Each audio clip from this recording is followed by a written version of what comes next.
الحمد لله رب العالمين. الحمد لله الذي هدانا لخير الأديان وما كنا لنهتدي لولا أن هدانا الله وأكمل لنا ديننا وأتم علينا نعمته ورضي لنا بالإسلام وألف بين قلوب أهل الإيمان وحثهم على أن يكونوا كأعضاء جسد واحد نحمده ونستعينه ونسأل به الكرامة فيما بعد الموت وقد دنا أجلي وأجلكم. أشهد أن لا إله إلا الله وحده لا شريك له وأشهد أن محمدا عبده ورسوله أرسله بالحق بشيرا ونذيرا وداعيا إلى الله بإذنه وسراجا منيرا فبلغ الرسالة وأدى الأمانة وقام بالحجة ودعا إلى الحق فمن يطع الله ورسوله فقد رشد ومن يعص الله ورسوله فقد ضل ضلالا مبينا. اللهم صل على محمد وعلى آل محمد كما صليت على إبراهيم وعلى آل إبراهيم إنك حميد مجيد. اللهم بارك على محمد وعلى آل محمد كما باركت على إبراهيم وعلى آل إبراهيم في العالمين إنك حميد مجيد. أيها الإخوة المؤمنون، أوصيكم وإياي أولا بتقوى الله تبارك وتعالى والاعتصام بحبل الله جميعا والامتثال لما أمر الله به والامتناع عما نهى الله عنه. قال الله تبارك وتعالى في محكم كتابه العزيز: أعوذ بالله من الشيطان الرجيم. هو الذي بعث في الأميين رسولا منهم يتلو عليهم آياته ويزكيهم ويعلمهم الكتاب والحكمة وإن كانوا من قبل لفي ضلال مبين. صدق الله العلي العظيم.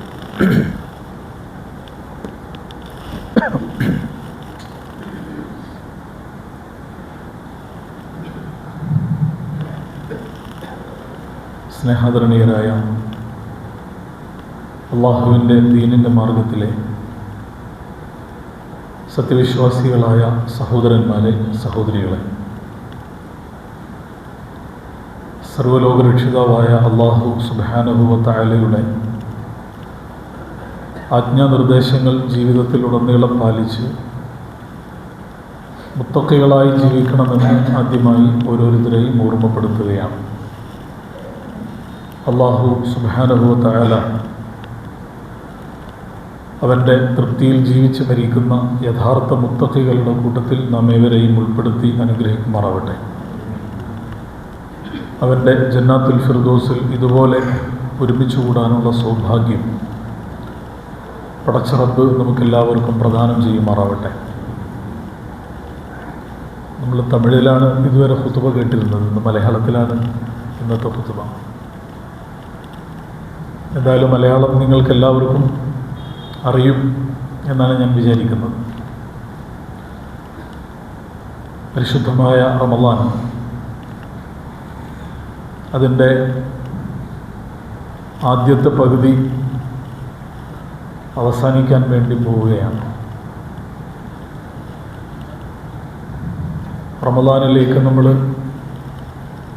പ്രവേശിക്കുകയും നമ്മളാൽ കഴിയുന്ന പരമാവധി ഇബാദത്തുകൾ കൊണ്ടും സൽക്കർമ്മങ്ങൾ കൊണ്ടും സജീവമാക്കാൻ ഈ റമളാനിലൂടെ നമ്മളെല്ലാവരും ശ്രദ്ധിക്കുന്നുണ്ട്. റമളാനിലൂടെ നേടേണ്ടത് എന്താണ്? റമളാനിലൂടെ നമുക്ക് നേടിയെടുക്കാനുള്ളത് എന്താണ് എന്ന് കൃത്യപ്പെടുത്തി അതിനനുസരിച്ചുകൊണ്ടുള്ള ഒരു പ്ലാനിങ്ങോടുകൂടി റമദാനിനെ സജീവമാക്കാൻ നമുക്ക് സാധിച്ചു കഴിഞ്ഞാലാണ് യഥാർത്ഥത്തിൽ തന്നെ എന്താണോ റമദാനിലൂടെ നേടാനുള്ളത് അത് നമുക്ക് നേടിയെടുക്കാൻ കഴിയുക. റമദാൻ എന്ന് പറയുന്ന ഈ മാസത്തിൻ്റെ പ്രത്യേകത നമുക്കെല്ലാവർക്കും അറിയാം. വിശുദ്ധ ഖുർആൻ അവതീർണമായ മാസമാണ്. ഖുർആൻ അവതീർണമായ ഈ റമദാനിൽ അള്ളാഹു നമ്മോട് സവിശേഷമായി കൽപ്പിച്ച ഒരു ഇബാദത്താണ് സിയാം, നോമ്പ്, വ്രതാനുഷ്ഠാനം എന്ന് നമ്മൾ പറയുന്ന, നമ്മളിപ്പോൾ ചെയ്തുകൊണ്ടിരിക്കുന്ന ഈ കർമ്മം. എന്തുകൊണ്ടാണ് അള്ളാഹു നമ്മോട് വിശുദ്ധ ഖുർആൻ അവതീർണമായ ഈ മാസത്തിൽ നോമ്പ് നോൽക്കാൻ വേണ്ടി ആവശ്യപ്പെട്ടത്? ഇത് വളരെ പ്രധാനപ്പെട്ട ഒരു ചോദ്യമാണ്. ഈ ചോദ്യത്തിന് നല്ല ക്ലാരിറ്റിയുള്ള ഒരു ഉത്തരം നമ്മൾ കണ്ടെത്തി കഴിഞ്ഞാലാണ് റമദാനിലൂടെ യഥാർത്ഥത്തിൽ നമുക്ക് നേടേണ്ടത് എന്താണോ അത് നമുക്ക് നേടിയെടുക്കാൻ കഴിയുക. വിശുദ്ധ ഖുർആനിലൂടെ അല്ലാഹു സുബ്ഹാനഹു വ തആല നമുക്ക് നൽകുന്നത് ഹിദായത്താണ്. ഹിദായത്ത് അല്ലാഹു നമ്മോട് നിർബന്ധമായും എല്ലാ ദിവസവും ആവർത്തിച്ച് നടത്താൻ പറയുന്ന ഒരു പ്രാർത്ഥനയുണ്ട്, ഒരു ദുആയുണ്ട്. നിർബന്ധമായും ഒരാളുടെ ജീവിതത്തിൽ നടത്തേണ്ട ഒറ്റ പ്രാർത്ഥന മാത്രമേ അള്ളാഹു നമുക്ക് പഠിപ്പിച്ചു തന്നിട്ടുള്ളൂ. ബാക്കിയുള്ള എല്ലാ ദുആകളും നമുക്കിഷ്ടമുള്ളതുപോലെ ആവശ്യമുള്ള സന്ദർഭങ്ങളിൽ ഉപയോഗിക്കാൻ വേണ്ടി തന്ന ദുആകളാണ്. പക്ഷെ ഒരു പ്രാർത്ഥന, ഒരു ദുആ എല്ലാ ദിവസവും നമ്മൾ ആവർത്തിച്ച് നിർബന്ധമായും നടത്തിയേ മതിയാവും. ആ പ്രാർത്ഥന നടത്താത്ത ഒരാൾക്ക് മുഅ്മിനായി മാറാൻ പോലും സാധിക്കുകയില്ല. എന്താണ് ആ പ്രാർത്ഥന? ഇഹ്ദിനസ് സിറാത്തൽ മുസ്തഖീം എന്ന് പറയുന്ന ആ ഒരു പ്രാർത്ഥന.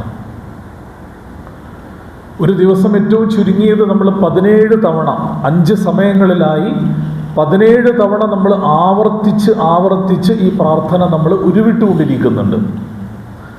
അല്ലാഹുവേ, ഞങ്ങൾക്ക് നീ ഹിദായത്ത് നൽകണമേ. സിറാത്തുൽ മുസ്തഖീം എന്ന് പറയുന്ന നേരായ വഴിയിൽ ജീവിക്കാനുള്ള സൗഭാഗ്യം ഞങ്ങൾക്ക് നീ നൽകണമേ എന്ന് നമ്മൾ അള്ളാഹുവിനോട് ദുആ ചെയ്യുകയാണ്. ഒരു മനുഷ്യൻ്റെ ജീവിതത്തിൽ നടത്തുന്ന ഏറ്റവും പ്രധാനപ്പെട്ട പ്രാർത്ഥനയാണിത്. ഈ പ്രാർത്ഥനയെക്കുറിച്ച് ശൈഖുൽ ഇസ്ലാം ഇബ്നു തൈമിയ്യ റഹിമഹുല്ലാഹ് അദ്ദേഹം പറയുന്നുണ്ട്, അൻഫഉ ദുആഇ വ അഫ്ളലുഹു വ അഹ്കമുഹു ദുആഉൽ ഫാത്തിഹ, യഅനി ഇഹ്ദിനസ് സിറാത്തൽ മുസ്തഖീം. ഒരു മനുഷ്യൻ്റെ ജീവിതത്തിൽ ഒരാൾക്ക് നടത്താൻ പറ്റുന്ന ഏറ്റവും ഫലപ്രദമായ, ഉപകാരപ്രദമായ പ്രാർത്ഥന, ഏറ്റവും ശ്രേഷ്ഠമായ പ്രാർത്ഥന, ഏറ്റവും യുക്തിഭദ്രമായ, ഏറ്റവും അനുയോജ്യമായ പ്രാർത്ഥന, അത് ദുആഉൽ ഫാത്തിഹ, സൂറത്തുൽ ഫാത്തിഹയിൽ നമ്മൾ നടത്തുന്ന ഈ പ്രാർത്ഥനയാണ്. യാനി ഇഹ്ദിനസ് സിറാത്തൽ മുസ്തഖീം, ഇഹ്ദിനസ് സിറാത്തൽ മുസ്തഖീം എന്ന് പറയുന്ന ഈ പ്രാർത്ഥന. എന്തുകൊണ്ടാണ് ഈ പ്രാർത്ഥന ഇത്രമാത്രം ശ്രേഷ്ഠതയുള്ളതായി മാറുന്നത് എന്ന് അതിനുശേഷം അദ്ദേഹം വിശദീകരിച്ചുകൊണ്ട് പറയുന്നുണ്ട്. ലി അന്നൽ ഹുദ അഹ്വജു ഇലൽ അബ്ദി മിനത് ത്വആമി വശറാബ് എന്നാണ് അദ്ദേഹം പറയുന്നത്. ഒരു മനുഷ്യനെ സംബന്ധിച്ചിടത്തോളം, ഒരു മനുഷ്യന് ഭക്ഷണം കഴിക്കുക, വെള്ളം കുടിക്കുക, ഇതിനേക്കാളെല്ലാം ഒരാൾക്ക് ആവശ്യമുള്ളത് എന്താണ് എന്ന് ചോദിച്ചാൽ അത് ഹിദായത്താണ്. ഹിദായത്ത് കിട്ടാതെ ഭക്ഷണം കിട്ടിയിട്ട് കാര്യമില്ല. ഹിദായത്തില്ലാതെ നമുക്ക് സുഭിക്ഷമായി ജീവിക്കാനുള്ള സൗകര്യങ്ങൾ ഉണ്ടായിട്ട് കാര്യമില്ല. മലയാളത്തിൽ സാധാരണ പറയാറുള്ളൊരു മുദ്രാവാക്യമുണ്ട്. കമ്മ്യൂണിസ്റ്റുകളാണ് പൊതുവെ ആ മുദ്രാവാക്യം വിളിക്കാറുള്ളത്. മതമല്ല മതമല്ല മതമല്ല പ്രശ്നം, എരിയുന്ന വയറിൻ്റെ തീയാണ് പ്രശ്നം എന്ന് പറയാറുണ്ട്. എന്ന് പറഞ്ഞാൽ മനുഷ്യനെ സംബന്ധിച്ചിടത്തോളം മനുഷ്യൻ്റെ ഏറ്റവും വലിയ പ്രശ്നം എന്ന് പറയുന്നത് വയറാണ്, ഭക്ഷണമാണ്, വെള്ളമാണ്. ഭക്ഷണം കിട്ടിക്കഴിഞ്ഞാൽ, വെള്ളം കിട്ടിക്കഴിഞ്ഞാൽ മനുഷ്യൻ്റെ ജീവിതത്തിൻ്റെ എല്ലാ പ്രശ്നങ്ങളും തീരും എന്ന് പറയാറുണ്ട്.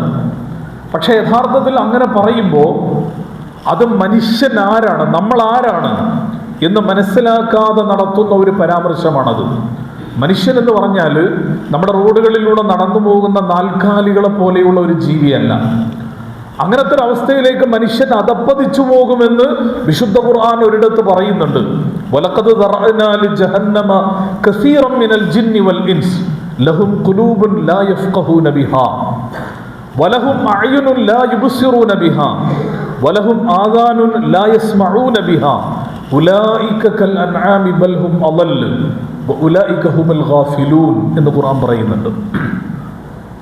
നരകത്തിൽ കത്തിക്കപ്പെടുന്ന നരകത്തിൻ്റെ ഇന്ധനം എന്ന് പറയുന്നത് മനുഷ്യരും ജിന്നുകളുമായ നമ്മളാണ്. അതാണ് നരകത്തിൽ കത്തിക്കപ്പെടുന്ന ഇന്ധനം. എന്തുകൊണ്ടാണ് മനുഷ്യൻ നരകത്തിന്റെ ഇന്ധനമായി മാറാൻ കാരണം? ലഹും ഖുലൂബുൻ ലാ യഫ്ഖഹൂന ബിഹാ, അവർക്ക് അല്ലാഹു ചിന്തിക്കാനുള്ള ഖൽബ് നൽകിയിട്ടുണ്ടായിരുന്നു. പക്ഷെ ആ ഖൽബ് കൊണ്ട് അവർ ചിന്തിക്കേണ്ടത് ചിന്തിക്കുന്നില്ല. അവർക്ക് അല്ലാഹു കാണാൻ കാഴ്ചശക്തി കണ്ണു കൊടുത്തിട്ടുണ്ട്, പക്ഷെ കണ്ണുകൊണ്ട് കാണേണ്ടത് അവർ കാണുകയില്ല. അവർക്ക് അല്ലാഹു ചെവികൾ കൊടുത്തിട്ടുണ്ട്, ആ ചെവികൾ കൊണ്ട് അവർ കേൾക്കേണ്ടത് കേൾക്കുകയില്ല. ഇങ്ങനെ ജീവിക്കുന്നവരെ കുറിച്ച് അല്ലാഹ് പറയാണ്, ഉലൈക കൽ അൻആമി ബൽ ഹും അളൽ, അവർ നാൽക്കാലികളെ പോലെയാണ്, റോഡിലൂടെ നടന്നു പോകുന്ന നാൽക്കാലികളെ പോലെയാണ്. എന്നല്ല, അതിനേക്കാൾ മോശമാണ് അവർ, അതിനേക്കാൾ താഴെയാണ് അവരുടെ സ്ഥാനം. കാരണം എന്താണ്? ഉലൈക ഹുമുൽ ഗാഫിലൂൻ, അവർ ഗഫ്ലത്തിന്റെ ആളുകളാണ്, അവർ അശ്രദ്ധരായി ജീവിക്കുന്നവരാണ്. ജീവിതത്തിൽ പാലിക്കേണ്ട ഒരു ദിക്റും ഒരു സൂക്ഷ്മതയും അവരുടെ ജീവിതത്തിൽ അവർ നിലനിർത്താറില്ല. അങ്ങനെ ജീവിക്കുന്ന ആളുകളെ കുറിച്ച് അല്ലാഹു സുബ്ഹാനഹു വ തആല നാൽക്കാലികൾ എന്നല്ല, അതിനേക്കാൾ മോശപ്പെട്ടവരാണെന്ന് പറയുന്നുണ്ട്. പക്ഷെ യഥാർത്ഥത്തിൽ മനുഷ്യൻ അങ്ങനെയല്ല. വലഖദ് കറംനാ ബനി ആദം, മനുഷ്യർ അല്ലാഹുവിന്റെ ഏറ്റവും ആദരിക്കപ്പെട്ട സൃഷ്ടി വിഭാഗമാണ്. മനുഷ്യരോളം ആദരവിന് വിധേയമാക്കപ്പെട്ട മറ്റൊരു സൃഷ്ടിയും ഈ ലോകത്ത് വേറെ ഇല്ല. ആ ആദരവുള്ള മനുഷ്യനെ യഥാർത്ഥ മനുഷ്യനാക്കി മാറ്റുന്നത് അവന് ഭക്ഷണം കിട്ടുമ്പോൾ, വെള്ളം കിട്ടുമ്പോൾ മാത്രമല്ല, അതിനേക്കാൾ പ്രധാനപ്പെട്ട ഒന്നാണ് ഹിദായത്ത് കിട്ടുക എന്ന് പറയുന്നത്. എൻ്റെ ജീവിതത്തിൻ്റെ വഴി ഏതാണെന്ന് മനസ്സിലാക്കാൻ കഴിയുക എന്ന് പറയുന്നത്. ജീവിതം ഇങ്ങനെ മുന്നോട്ട് പോകുമ്പോൾ ആ വഴി അറിയാതെ ഇരുളടഞ്ഞ അന്ധകാരമായ ഒരു ജീവിതത്തിലേക്ക് കൂപ്പുകുത്തി വീണു പോകുന്ന ഒരു സാഹചര്യം ഒരു മനുഷ്യന്റെ ജീവിതത്തിൽ ഉണ്ടാകുന്നതാണ് ഏറ്റവും വലിയ അപകടം. അതുകൊണ്ടാണ് അല്ലാഹു സുബ്ഹാനഹു വ തആല മനുഷ്യ സമൂഹത്തിന് നൽകിയ നിഅമത്തുകളുടെ കൂട്ടത്തിൽ ഏറ്റവും ഒന്നാമത്തെ നിഅമത്ത്, നമുക്ക് അല്ലാഹു ഒരുപാട് നിഅമത്തുകൾ നൽകിയിട്ടുണ്ട്. വഇൻ തഉദ്ദു നിഅമത്തല്ലാഹി ലാ തുഹ്സുഹാ എന്ന ഖുർആൻ പറയുന്നത്. അല്ലാഹ് നിങ്ങൾക്ക് നൽകിയ നിഅമത്തുകൾ നിങ്ങൾ എണ്ണാൻ തീരുമാനിച്ചു കഴിഞ്ഞാൽ നിങ്ങൾക്കതിന് കഴിയില്ല. അത്രമാത്രം നിഅമത്തുകൾ അല്ലാഹു നമുക്ക് നൽകിയിട്ടുണ്ട്. നമുക്ക് സമ്പത്ത് അല്ലാഹു നൽകി, നമുക്ക് വിജ്ഞാനം അറിവ് അല്ലാഹു നൽകി, നമുക്ക് ബുദ്ധിശക്തി അല്ലാഹു നൽകി, നമുക്ക് ഈ ശരീരത്തിന്റെ ഈ ആകാര വടിവ് മറ്റുള്ള ജീവജാലങ്ങളിൽ നിന്നെല്ലാം വ്യത്യസ്തമായ സ്വഭാവത്തിൽ ജീവിക്കാനുള്ള ഈ പ്രകൃതം അല്ലാഹു നൽകി. നമുക്ക് മക്കളെ നൽകി, കുടുംബം നൽകി, വീട് നൽകി, കാറ് നൽകി, മൊബൈൽ ഫോൺ നൽകി. ഇങ്ങനെ ഒരുപാട് നിഅമത്തുകൾ നമുക്ക് അങ്ങനെ എണ്ണി പറയാനുണ്ടാവും. പക്ഷേ ഈ നിഅമത്തുകളെക്കാളെല്ലാം വലുതേതാണ്? നമുക്ക് കിട്ടുന്ന ഹിദായത്താണ്. ഹിദായത്തില്ലാതെ വേറെ എന്ത് നിഅമത്തുണ്ടായിട്ടും കാര്യമില്ല. നമ്മൾ ഇബ്ലീസിന്റെ പേര് കേട്ട് കഴിഞ്ഞാൽ നമ്മൾ ലഅനത്തുല്ലാഹി അലൈഹി എന്ന് പറയും. എന്താ കാരണം? ഇബ്ലീസിന് അല്ലാഹു ഒരുപാട് ഇൽമ് നൽകിയിട്ടുണ്ടായിരുന്നു. ഇബ്ലീസിനെ കുറിച്ച് സൂറത്തുൽ കഹ്ഫിൽ അല്ലാഹു പറയുന്നുണ്ട്, കാന മിനൽ ജിന്നി, ജിന്നിൽപ്പെട്ട ഒരാളാണ് ഇബ്ലീസ്. യഥാർത്ഥത്തിൽ മലക്കല്ല, പക്ഷെ മലക്കുകളോടൊപ്പമാണ് ജിന്നുകളിൽപ്പെട്ട ഇബ്ലീസ് ഉണ്ടായിരുന്നത്. എല്ലാ സമയത്തും മലക്കുകളോടൊപ്പമാണ്. അതുകൊണ്ടാണ് വഇദ് ഖാല റബ്ബുക ലിൽ മലായികതി ഇസ്ജുദൂ ലി ആദമ ഫസജദൂ ഇല്ലാ ഇബ്ലീസ്. അല്ലാഹു മലക്കുകളോട് ആദമിന്റെ മുമ്പിൽ സുജൂദ് ചെയ്യാൻ വേണ്ടി പറഞ്ഞപ്പോൾ എല്ലാ മലക്കുകളും സുജൂദ് ചെയ്തു, ഇബ്ലീസ് ഒഴികെ. ഇബ്ലീസ് മാത്രം ചെയ്തില്ല. എങ്ങനെയാണ് ഇബ്ലീസ് മലക്കുകളുടെ കൂട്ടത്തിൽ പെട്ടുപോയത്? ഇബ്ലീസ് യഥാർത്ഥത്തിൽ മലക്കല്ല, ഇബ്ലീസ് ജിന്നാണ്. ജിന്നായ ഇബ്ലീസ് എങ്ങനെയാണ് മലക്കുകളോടൊപ്പം ഉണ്ടായത് എന്നതിനെ കുറിച്ച് പണ്ഡിതന്മാർ മുഫസ്സിറുകൾ പറയുന്നുണ്ട്. മലക്കുകൾക്ക് ഇൽമ് പഠിപ്പിച്ചു കൊടുക്കാൻ വേണ്ടി ഏൽപ്പിച്ചയാളായിരുന്നു ഇബ്ലീസ് എന്നാണ്. മലക്കുകൾക്ക് ഇൽമ് പഠിപ്പിച്ചു കൊടുക്കാൻ വേണ്ടി ഏൽപ്പിക്കപ്പെട്ട അത്രമാത്രം ഇൽമിന്റെ ഉടമയായിരുന്നു ഇബ്ലീസ്. പക്ഷേ ആ ഇബ്ലീസിന്റെ പേര് കേൾക്കുമ്പോൾ നമ്മൾ ലഅനത്തുല്ലാഹി അലൈഹി എന്ന് പറയും. കാരണം എന്താ? ഇബ്ലീസിന് അല്ലാഹ് ഇൽമ് കൊടുത്തു, എന്തു കൊടുത്തില്ല? ഹിദായത്ത് കൊടുത്തില്ല. അപ്പൊ ഹിദായത്തില്ലാതെ ഇൽമുണ്ടായിട്ട് കാര്യമല്ല. വിശുദ്ധ ഖുർആൻ പരിചയപ്പെടുത്തിയ ഏറ്റവും വലിയ ഭരണാധികാരിയാണ് ഫിറഔൻ, അല്ലേ? ഫിർഔൻ അന റബ്ബുക്കുമുൽ അഅല, ഞാനാണ് ഏറ്റവും വലിയ റബ്ബ് എന്ന് പറഞ്ഞ ഭരണാധികാരിയാണ്. മാ അലിംതു ലക്കും മിൻ ഇലാഹിൻ ഗൈരി, എന്നെ കൂടാതെ വേറൊരു ഇലാഹി ഈ ഭൂമിയിൽ ഇല്ല എന്ന് പ്രഖ്യാപിച്ച ഭരണാധികാരിയാണ് ഫറോവ. അലൈസ ലീ മുൽക്കു മിസ്ര വഹാദിഹിൽ അൻഹാറു തജ്രി മിൻ തഹ്തി, ഈജിപ്ത് എന്ന് പറയുന്ന, മിസ്ർ എന്ന് പറയുന്ന ഈ നാട് എൻ്റെ കാലിൻ്റെ ചുവട്ടിലാണ്, ഇതിൻ്റെ അധികാരി ഞാനാണ്, ഇവിടെയുള്ള പുഴകളും നദികളും പോലും ഒഴുകുന്നത് എൻ്റെ കാൽ ചുവട്ടിലൂടെയാണ് എന്ന് പ്രഖ്യാപിച്ച ഏറ്റവും വലിയ ഏകാധിപതിയായ ഭരണാധികാരിയായിരുന്നു ഫറോവ. ആ ഫറോവ അള്ളാഹുവിൻ്റെ റബ്ബ്, മലിക്ക്, ഇലാഹ്, ഈ 3 വിശേഷണങ്ങളും എനിക്കുണ്ട് എന്ന് അവകാശപ്പെട്ടയാളാണ്. അത്രമാത്രം വലിയ അധികാരം തനിക്കുണ്ടെന്ന് അവകാശപ്പെട്ടിരുന്നു. പക്ഷേ ശരിയാണ്, ഇബ്ലീസിന് ഫിർഔന് അള്ളാഹു ആ നിലക്ക് അധികാരം കൊടുത്തു.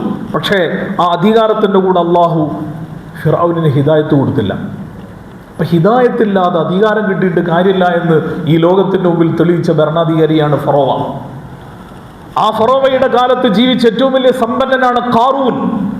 സൂറത്തുൽ ഖസസിൽ അല്ലാഹു ആ ഖാറൂനിന്റെ സമ്പത്തിനെ കുറിച്ച് വളരെ വിശദമായിട്ട് പ്രതിപാദിക്കുന്നുണ്ട്. എത്രത്തോളം എന്ന് ചോദിച്ചാൽ, ഖാറൂനിന്റെ കൈവശമുണ്ടായിരുന്ന സമ്പത്ത് സൂക്ഷിച്ച ഖജനാവുകളുണ്ടല്ലോ, ആ ഖജനാവുകളുടെ താക്കോൽ കൂട്ടങ്ങൾ സൂക്ഷിക്കാൻ വേണ്ടി ഒരു വലിയ വാഹന വ്യൂഹം വേണ്ടിയിരുന്നു എന്നാണ്. അത്രമാത്രം വലിയ സമ്പത്തിന്റെ ഉടമയായിരുന്നു ഖാറൂൻ.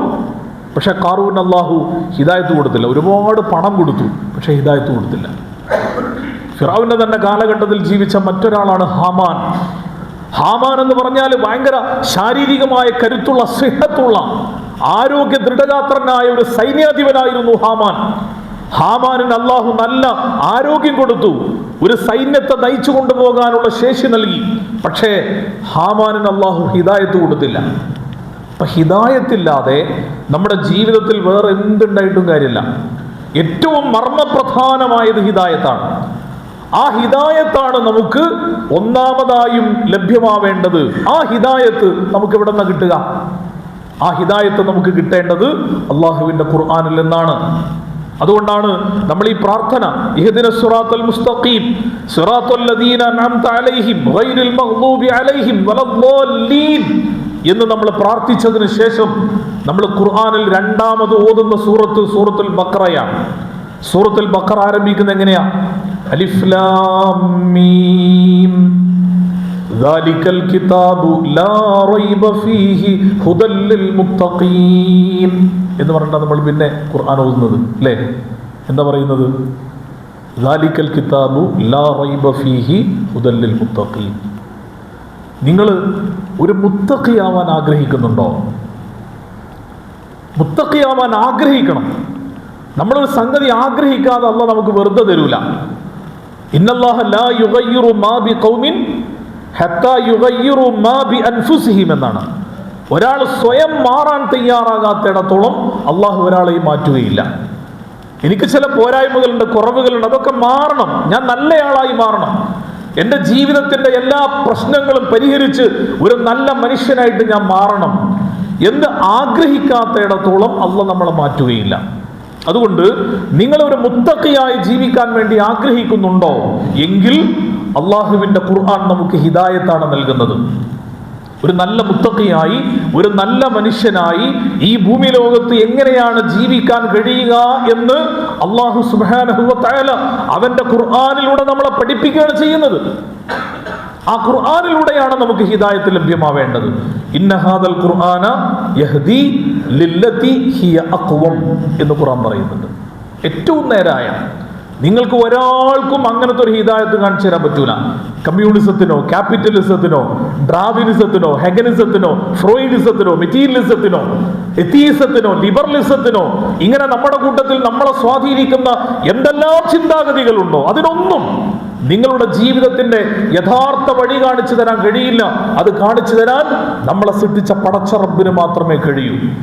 ആ പടച്ച റബ്ബ് നമുക്ക് ഹിദായത്ത് നൽകുന്നത് വിശുദ്ധ ഖുർആനിലൂടെയാണ്. ആ ഖുർആനാണ് ഈ റമദാനിൽ അല്ലാഹു നമുക്ക് നൽകിയത്. ആ ഖുർആനാണ് നമ്മുടെ കൈവശമുള്ള ഖുർആൻ.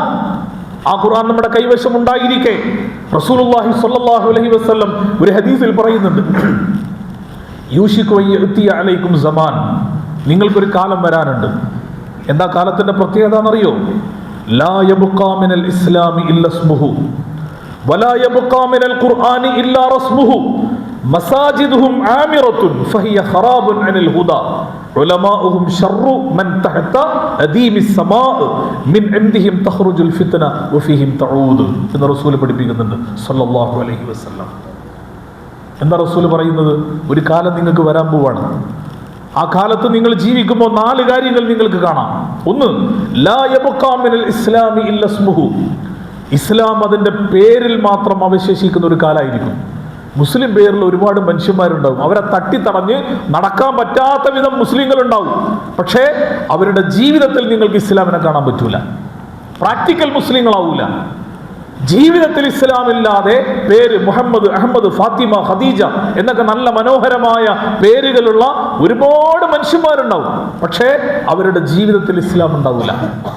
വലാ യബ്ഖാ മിനൽ ഖുർആനി ഇല്ലാ റസ്മുഹു, വിശുദ്ധ ഖുർആൻ അതിൻ്റെ ലിപികളിൽ മാത്രം അവശേഷിക്കുന്ന ഒരു കാലം.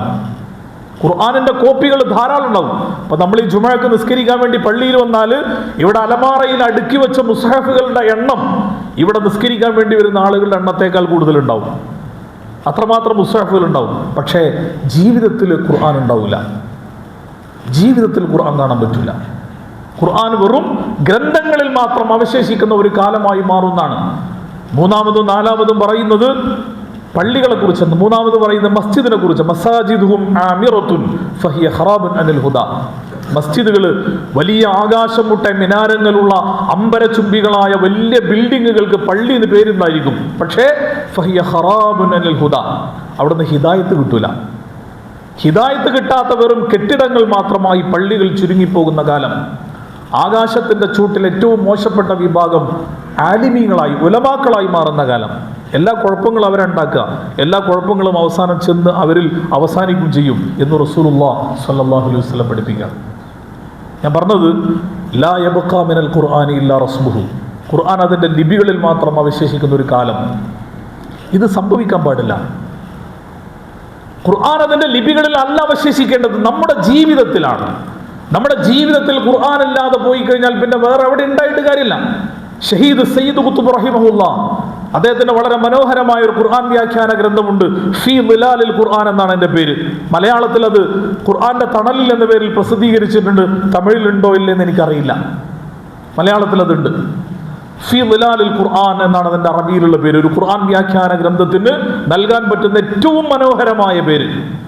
അത് അദ്ദേഹം ആരംഭിക്കുന്നത് അതിന്റെ തുടക്കത്തിൽ തന്നെ ഷഹീദ് സയ്യിദ് ഖുത്ബ് പറയുന്നുണ്ട്, അൽ ഹയാത്തു ഫീ ദിലാലിൽ ഖുർആനി നിഅമത്തുൻ ലാ യഅരിഫുഹാ ഇല്ലാ മൻ ദാഖഹാ വൽഹംദുലില്ലാഹ് ലഖദ് മന്നല്ലാഹു അലയ്യ ബിൽ ഹയാത്തി ഫീ ദിലാലിൽ ഖുർആനി ഫത്രതൻ മിനസ് സമാൻ സുഖ്തു മാ ലം അസുഖ് ഖത്തു ഫീ ഹയാത്തി എന്ന് പറഞ്ഞിട്ടാണ് അദ്ദേഹം ആ ഗ്രന്ഥം ആരംഭിക്കുന്നത്.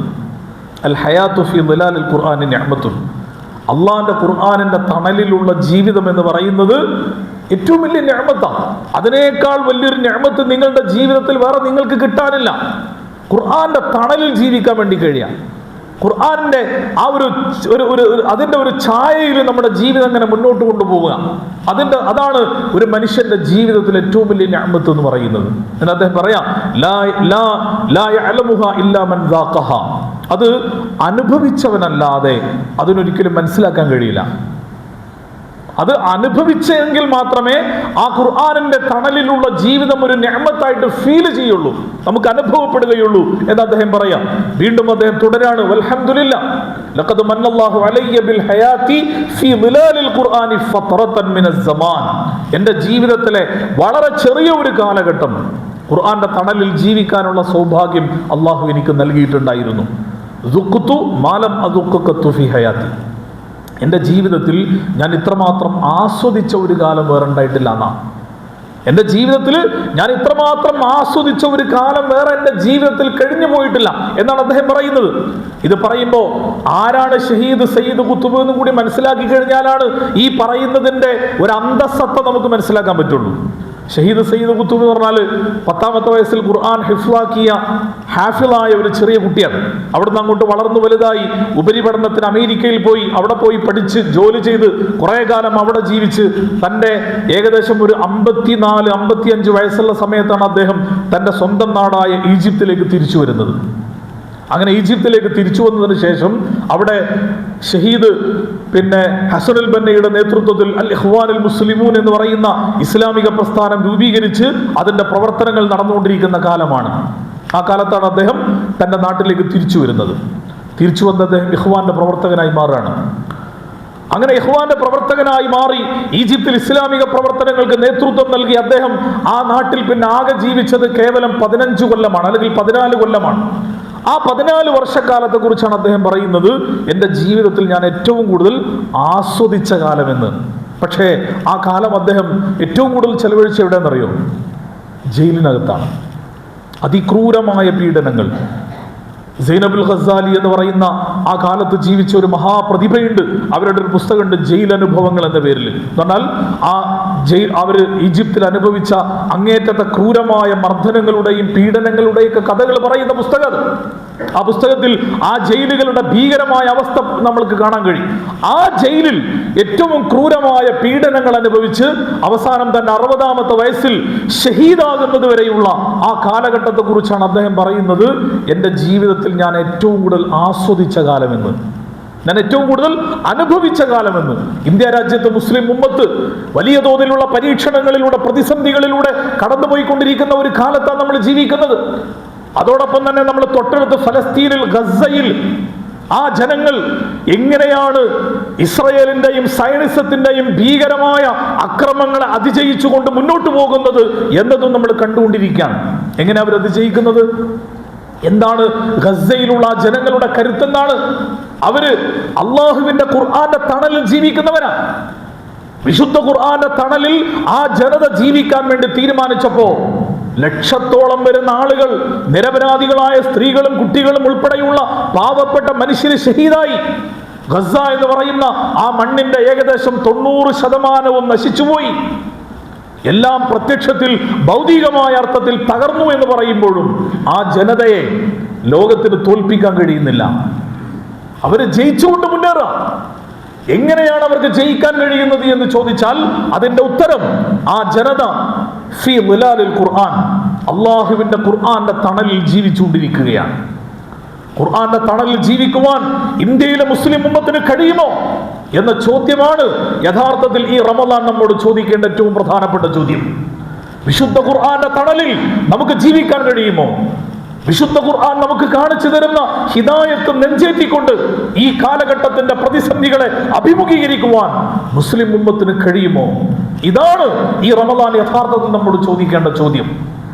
ആ ചോദ്യത്തിന് അള്ളാഹുവിന്റെ ഖുർആൻ വളരെ വ്യക്തതയുള്ള ഉത്തരം നമുക്ക് നൽകുന്നുണ്ട്. അള്ളാഹിന്റെ ഖുർആന്റെ തണലിൽ നമ്മുടെ ജീവിതം മുന്നോട്ട് കൊണ്ടുപോകാൻ നമുക്ക് സാധിച്ചാൽ, ഇന്നല്ലാഹ യർഫഉ ബിഹാദൽ കിതാബി അഖ്വാമൻ വയളഉ ബിഹി ആഖരീൻ. നബിയുനാ സല്ലല്ലാഹു അലൈഹി വസല്ലം പറയാൻ, നിശ്ചയമായും അള്ളാഹു ഈ ഖുർആൻ കൊണ്ട് ഒരു വിഭാഗത്തെ അള്ളാഹു ഉയർത്തും, മറ്റൊരു വിഭാഗത്തെ അള്ളാഹു ഈ ഖുർആൻ കൊണ്ട് തളർത്തും, പരാജയപ്പെടുത്തും. ഖുർആൻ കൊണ്ട് നിങ്ങൾക്ക് വിജയിക്കാനും കഴിയും, ഖുർആൻ കൊണ്ട് പരാജയപ്പെടാനും കഴിയും. നമ്മൾ ഖുർആൻ കൊണ്ട് വിജയിക്കുന്നവരുടെ കൂട്ടത്തിലാണോ നമ്മളുള്ളത്, അതല്ല ഖുർആൻ കൊണ്ട് പരാജയപ്പെടുന്നവരുടെ കൂട്ടത്തിലാണോ നമ്മളുള്ളത്? ഇതാണ് നമ്മൾ ആലോചിക്കേണ്ടത്. ഖുർആൻ കൊണ്ട് നമുക്ക് വിജയിക്കാൻ കഴിയണം. അള്ളാഹുവിന്റെ റസൂൽ സല്ലല്ലാഹു അലൈഹി വസല്ലം ആ കാലഘട്ടത്തിൽ എങ്ങനെയാണ് വിജയിച്ചത് എന്ന് ചോദിച്ചു കഴിഞ്ഞാൽ അള്ളാഹുവിന്റെ റസൂലിന് പറയാനുള്ള മറുപടി ഒറ്റൊന്നുള്ളൂ: ആ ജനതയെ ഖുർആന്റെ തണലിൽ കെട്ടിപ്പടുക്കുവാൻ റസൂലുള്ളാഹി സ്വല്ലല്ലാഹു അലൈഹി വസല്ലമക്ക് സാധിച്ചു എന്നതല്ലാതെ വേറെ ഒരു ഉത്തരവും നമുക്ക് അവിടെ പറയാൻ സാധിക്കുകയില്ല. ഖുർആന്റെ തണലിൽ ജീവിക്കുന്ന ഒരു ജനതയായി ആ ജനതയെ അള്ളാഹുവിന്റെ റസൂലിന് മാറ്റിപ്പണിയാൻ സാധിച്ചു. അതുകൊണ്ട് നമുക്കും നമ്മുടെ കയ്യിലും അതേ ഖുർആനാണുള്ളത്. റസൂലുള്ളാഹി സ്വല്ലല്ലാഹു അലൈഹി വസല്ലമക്ക് അള്ളാഹു നൽകിയ അതേ ഖുർആൻ വള്ളിപുള്ളി വ്യത്യാസമില്ലാതെ അപ്പടി നമ്മുടെ കയ്യിലുണ്ട്. പക്ഷേ ആ ഖുർആൻ നമുക്ക് വിജയിക്കാൻ പറ്റുന്നുണ്ടോ? അല്ലാമ ഇഖ്ബാൽ അദ്ദേഹത്തിന്റെ മനോഹരമായ ഒരു കവിതയിലൂടെ പറയുന്നുണ്ട്, വമുഅസ്സസ്തെ ഉസ് സമാനെ മേ മുസൽമാൻ ഹോക്കർ തും ഖിവാർ ഹുയേ ഹേ താരിഖെ ഖുർആൻ ഹോക്കർ എന്ന് അദ്ദേഹം പറയുന്നുണ്ട്, അല്ലേ? വമുഅസ്സസ്തെ ഉസ് സമാനെ മേ മുസൽമാൻ ഹോക്കർ, നിങ്ങൾ ഇസ്സത്തുള്ളൊരു ജനതയായിരുന്നു, ഇസ്സത്തുള്ള നല്ല പ്രതാപമുള്ള, നിങ്ങളെ എല്ലാവരും ഫോളോ ചെയ്തുകൊണ്ട് നിങ്ങളെ പിന്തുടർന്നുകൊണ്ട് ജീവിക്കുന്ന ഒരു ജനതയായിരുന്നു അന്ന് നിങ്ങൾ. കാരണം എന്താണ്? നിങ്ങൾ അള്ളാന്റെ ഖുർആനെ നെഞ്ചേറ്റിക്കൊണ്ട് യഥാർത്ഥ മുസ്ലിമായി കൊണ്ട് ജീവിക്കാൻ നിങ്ങൾ ആ കാലഘട്ടത്തിൽ തയ്യാറായിരുന്നു.